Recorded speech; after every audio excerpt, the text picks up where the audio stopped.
But what can I tell you what the most fascinating thing about Mussolini, in my opinion, is? Yeah.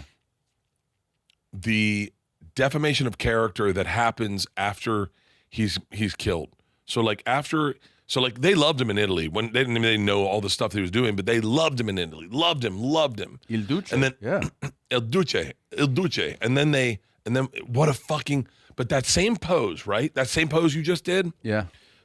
That when they saw that the first time, they're like, "Fuck yeah!" And they like went crazy, and then they turned that after he died to turn him into a fool, and then they show that pose a little sped up, and he looks like a fucking idiot. And he's like, "Whoa." Yeah. And so they did the same thing with Nero in Greece. Is Nero is not a bad emperor, but like 4 emperors after him, or 4 Caesars after him, or whatever, they kept fucking up, and they were like boom, couldn't last a year. And so the 5th one shows up, and he's like, in order for me to succeed, I got to make Nero look like an asshole.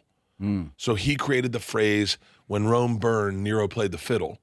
And they did the same thing with Il Duce, that when he died, they just defamed his character so much. They shared all this stuff so that there was never going to be a recollection of him being the guy that they thought he was when he was the leader.